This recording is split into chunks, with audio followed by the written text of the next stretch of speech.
You say, I want to solve the problems of the world.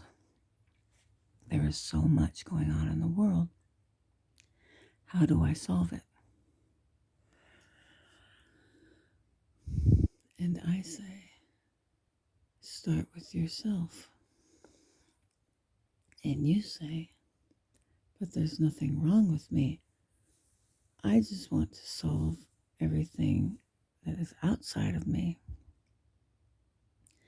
And I say, what is outside of you is outside of your control. What other people do, you have no control over. You only have control over yourself. And you say, but there's nothing wrong with me. There's only something wrong with things and people and what's going on outside of myself. And I say, do you have a problem with what's going on outside of you? And you say, yes, I have a problem with it. Then I say, then the problem is yours. And you should start with that. Find the solutions to your own problem. If you have a problem with what is going on outside of you, then you have a problem. Solve that problem. Until you solve your own problems, you are no good for anybody or anything outside of yourself. That's not that you're no good, it's just that how can you bring any peace, joy, satisfaction, calmness to the people outside of you if you have a problem with them? And you're not going to solve anybody else's problem if all you do is bring judgment, anger, blame, telling them they're wrong. Instead of solving problems, you are adding to the problems. You are looking out at the problems of the world, and you are letting the problems of the world dictate your inner emotional state. And then you're saying, I just want to fix that out there. I'm angry about that and that and that. Then I say, then that anger and blame that is inside of you, while you're telling yourself it's coming from outside of you, that anger and blame is inside of you. So when you go try to fix a problem outside of you, what are you bringing to that problem? You're bringing anger and blame to the problem. And so instead of solving that problem, you are escalating it, because what you're bringing to it is not a state that is going to solve a problem. It's just going to escalate the problem, because you're letting the problem dictate your inner state, and then you're taking that inner state back to the problem and just escalating the problem. So, if your inner state is not one of peace and calmness, and joy, satisfaction, fulfillment, and feeling good, then how can you make what's outside of you peaceful and joyful and satisfying and fulfilling? You can't. You don't even have a view to that, because it's not inside yourself. So, since you have a problem with what is outside of you, you have a problem. So if your inner state is one of anger and blame because of what is going on outside of you, then that is the first problem for you to solve, your inner state. Because even if you did try to solve the problems outside of you, other people, places, and things, that's out of your control. But what is in your control is your own inner state. So it's the only thing you can actually work on is your own inner state, because it's the only thing you have any control over. So solve that problem first. Regardless of what's going on in the world, you have to find a way to make yourself whatever it is you want to see out in the world. So let's say it's peaceful and satisfying and joyful and kind and caring, compassionate. All those things you must first generate, you must first practice, you must first sow the seeds of, you must first find the way to hold a state inside of yourself that when you bring that state to the outer world, that state you're bringing to the problems outside will actually do some good to solve the problems outside of yourself. Bringing blame and anger and saying, you're wrong, you're wrong, you're wrong, does no good for anybody or anything, including yourself. So if you start with yourself and you cultivate inside yourself a state of peace, satisfaction, joy, fulfillment, and you stay in that state inside yourself, then wherever you go, you will be bringing that inner state into the environment that you are in. And if you learn, after you cultivate that state inside yourself, then learn how to stay in that state, even in the midst of turmoil and chaos and anger, blame, conflict.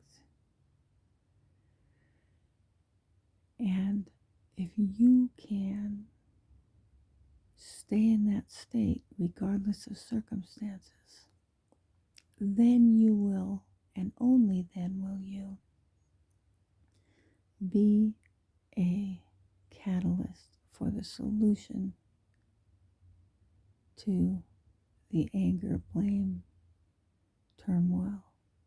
And I don't even really want to say conflict, because conflict is simply people bumping up against each other. And conflict is not a negative state unless it escalates into, people fighting and killing each other. But conflict is simply a starting point for people to have communication to solve their problems. But if the people that are in conflict are bringing anger and blame and pointing fingers and just insisting that the other is wrong and want to take everything for themselves and not give anything to the other, then conflict will escalate into something not good. But conflict itself, if the people that are in conflict bring a state of calmness, willing to listen, peace, satisfaction, and fulfillment, then conflict can be a great bonding experience for everybody.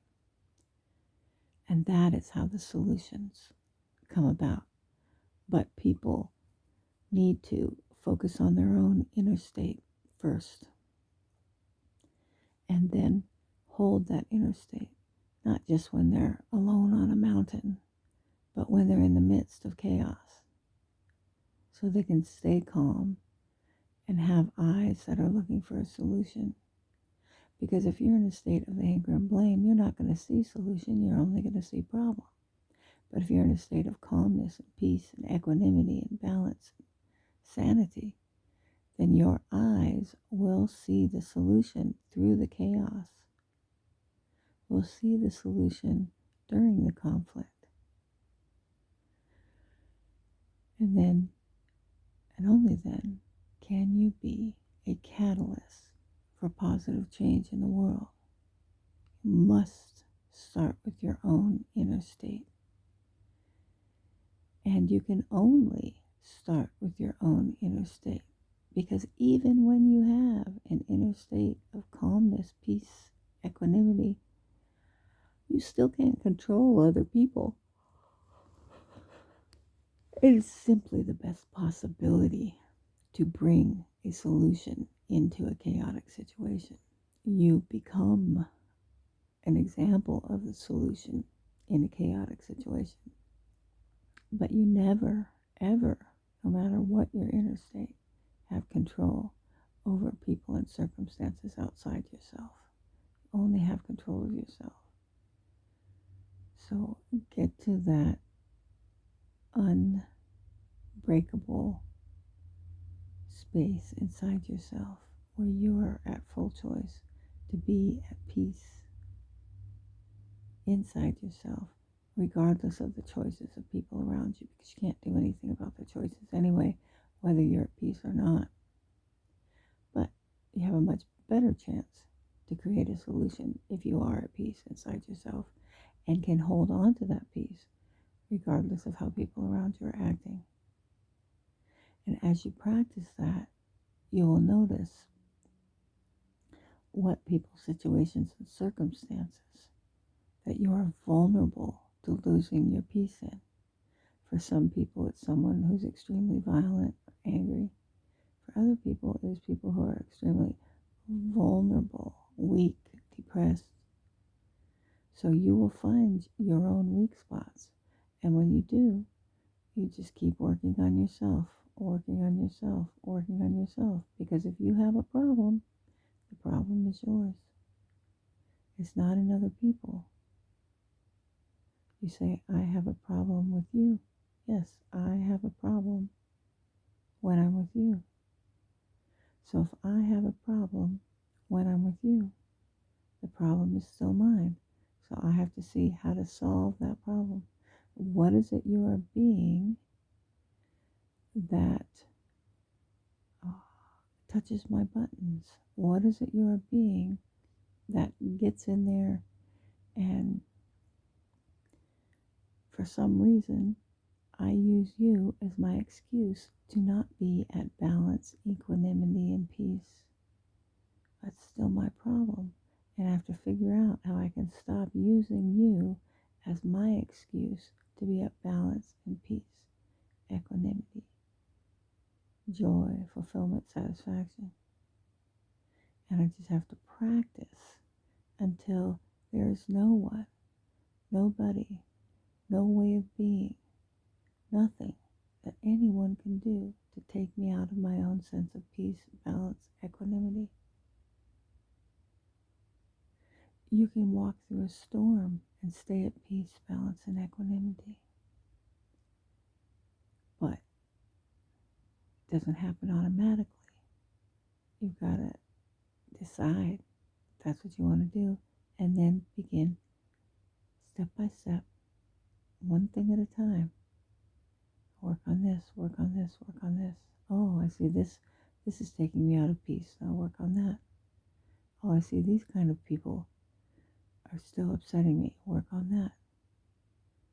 Oh, I see I still can't be in a space with these kinds of people and keep my peace. Work on that. So it's always a matter of your own work. Whatever you can't be with, that's your work. Whatever you can't be with and stay at peace inside yourself, that's your work. So question your thoughts. Use Byron Katie. Question your thoughts. Use Eckhart Tolle. Question your thoughts. Use Joe Dispenza, Bruce Lipton, Louise Hay, Abraham Hicks. All these people teach you how to stay at peace regardless of outer circumstances. Use them. That's what they're there for. Work on yourself until you find that there is no environment that can take you out of your peace. Because when you get there, you realize you have freedom. Do you want to save the world or do you want freedom? And you say, I want to save the world. Well, then you will never be free and the world will never be saved. But if you choose freedom first, you can save yourself, and that's one person. And then you have a much better chance of bringing something better to the world. But if you think you want to save the world, instead of choosing your own freedom, then you will spend your life spinning your wheels because you are not at peace. So you can't bring peace to any situations, and you can't control what's outside of you, only what's inside of you. So start with that. One piece at a time, one inner conflict at a time. Whatever makes you angry, that's your problem, work on that. Whatever makes you nervous, that's your problem, work on that. Whatever makes you depressed, that's your problem, work on that. Because nothing outside of you makes you anything. And when you get to a place where you realize that nothing outside of you makes you anything, then you are free. Because everything outside of you is just doing what it's doing. And your reaction or response to it is what you do, and that's your choice. But you have no choice over what something outside of you is doing. You can't make something outside of you do something, and something outside of you can't make you do something. So when you say, he made me do it, she made me do it, this made me do it, you're lying to yourself. You're making up excuses. But if you say, I made me do it, there you go. Now you're on to something. I made me feel this way. Because it's not what's outside of you that's making you feel something. It's what you're thinking about what's outside of you that made you feel something. Your thoughts are creating your inner stance. And you will see that once you get your inner state, inner stance, inner state down, you're going to see the rest of the world differently. Your lenses will be adjusted to see what's good in the world. And the world will look like a different place than it did when you were angry and blaming. And your lenses were adjusted to see all the bad in the world. You just adjust your lens. But you don't adjust your lens by making a lens adjustment. You adjust your lens by changing your inner state. And that inner state will adjust your lens automatically. So nothing outside of you makes you do anything. And you can't make anything outside of you do anything. And then you realize that your whole life becomes an inside job. And the quality of your inner state is what you bring to every other situation, people, places, and things outside of yourself. So start with that.